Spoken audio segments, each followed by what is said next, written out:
بسم الله الرحمن الرحیم۔ 10 محرم بھی ایک داستان ہے، یہ داستان نہیں ہے، یہ سبق ہے، یہ داستان نہیں ہے، یہ سبق ہے، یہ پیغام ہے، یہ قربانی کی لازوال مثال ہے۔ لوگ شہید ہو کے عزت پاتے ہیں، اور میں کہتا ہوں حسین نے شہادت کو عزت عطا کر دی۔ لوگ شہید ہو کر عزت کا تاج سر پہ سجاتے ہیں، لیکن حسین نے شہید ہو کر شہادت کے سر پہ عزت کا تاج سجا دیا۔ لوگ قربان ہو کر بڑے بنتے ہیں، اور حسین نے قربان ہو کر قربانی کو بڑا بنا دیا۔ لوگ اللہ کے نام پہ لٹ کر پٹ کر مٹ کر وہ کامیابی کے ترانے، کامیابی کے زینے طے کرتے ہیں، اور حسین نے لٹ کر پٹ کر مٹ کر اور اپنے آپ کو فنا کر کے کامیابی کو عزت کا مفہوم پہنا دیا، عزت کا لباس پہنا دیا۔ اس لیے تو میں اپنی طرف سے لفاظی نہیں کر رہا ہوں، میرے نبی نے کہا جنت کے سردار ہیں حسن اور حسین۔ میرا رب کہے گا جنت سے، اے جنت میں نے تمہیں خوبصورت، ارے وہ جنت پہلے ہی بڑی سونی ہے، اس کو خوبصورت بنانے کے لیے سنو۔ اور بڑے زمانے بعد حدیث یاد آئی، میرے نبی نے میرے اللہ فرمائیں گے اے جنت میں نے تمہیں حسن اور حسین سے خوبصورت بنا دیا۔ شہادت کو حسین نے خوبصورت بنایا، قربانی کو آل رسول نے خوبصورت بنایا، کامیابی کو آل رسول نے مفہوم پہنایا، اللہ کے نام پر مر مٹنے کے لازوال معنی سمجھائے، اللہ کو پا لینے کے لیے کہاں تک جایا جا سکتا ہے کر کے دکھایا، اللہ کو پا کر سب کچھ کھو کر کیا کیا جا سکتا ہے، کربلا وہ پیغام ہے۔ یہ صرف 10 دن کے لیے رونے دھونے کا پیغام، بے شک حسین کے لیے رونا بھی سنت۔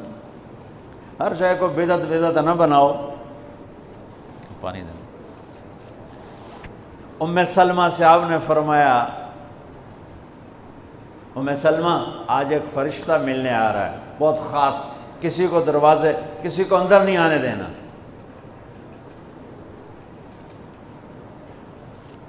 حضرت ام سلمہ پیرے پہ کھڑی ہو گئی، تھوڑی دیر میں حسین آ گئے، چھوٹے بچے معصوم ابھی، اندر جانے لگے، انہوں نے روک دیا، وہ رونے لگے، وہ روئے تو انہوں نے چھوڑ دیا۔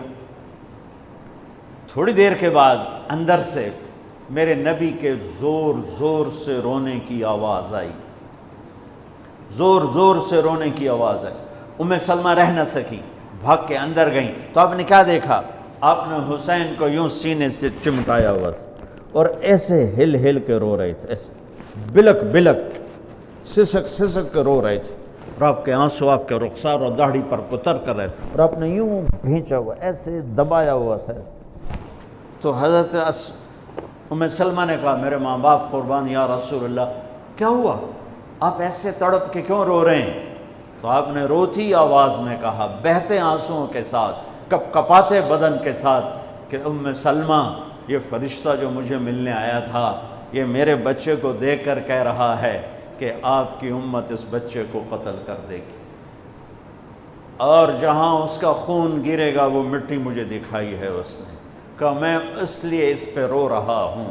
ابھی تو وہ شہید نہیں ہوئے اور رویا جا رہا ہے، تو ہم تو ان کی شہادت پہ روتے ہیں بھائی، ہم تو ان کی شہادت پہ روتے ہیں، اور یہ قیامت تک روتے رہے گی دنیا۔ قیامت یہ اللہ کا نظام ہے، اس نے کربلا کے واقعے کو یوں کر دیا جیسے ہر سال آج ہی ہوا ہے، آج ہی حسین شہید ہو رہے ہیں، آج ہی عبداللہ کا سر کٹ رہا ہے، آج ہی زینب کی چادر کو پھاڑا جا رہا ہے، آج ہی لاشوں کو گھسیٹا جا رہا ہے۔ وہ میں حیران ہوتا ہوں، ٹیپو سلطان سرنگا پٹم میں شہید ہوئے، دشمن کون انگریز کون کافر، تو برطانوی لشکر نے ان کو توپوں کی سلامی دے کر دفن کیا، اور عزت و احترام کے ساتھ دفن کیا، اور میرے نبی کے نواسے کی لاش کو ان کم بختوں نے کفن بھی نہ پہنانے دیا، جنازہ بھی نہ پڑھنے دیا، دفن بھی نہیں کرنے دیا۔ اگلے دن بنو اسد کے بارے میں پتہ چلا عمر بن سعد کو، تو راتوں کہ وہ ان کو دفنانے والے ہیں، تو راتوں رات ان کو بغیر جنازوں کے مٹی میں دبا دیا اور اوپر پانی چھوڑ دیا کہ کوئی پتہ ہی نہ چلے حسین کی لاش۔ بنو اسد کا بوڑھا آیا، اگلے جب پانی خشک ہو گیا وہ آیا اور اس نے مٹی اٹھا کے سونگنا شروع کیا۔ سبحان اللہ، سونگ رہا ہے۔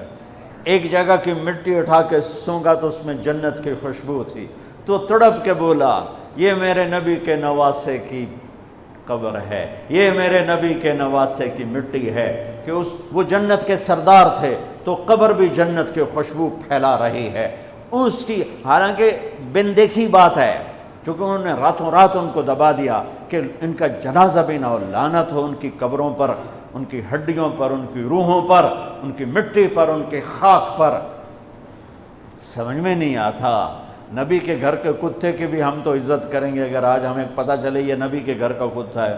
ان کم بختوں کے سامنے نبی کے نواسے کھڑے تھے، نبی کی نواسیاں تھیں اور نبی کی اولاد تھی، اور ان کے دل ایسے پتھر، آنکھیں ایسی اندھی، کان ایسے بہرے کہ انہیں ایسے تلوار چلائی جیسے سامنے کوئی رومی لشکر کھڑا ہو، یا جیسے سامنے کوئی فارسی لشکر کھڑا ہو۔ اتنے عظیم ہستیاں، میں کہاں سے بیان کروں؟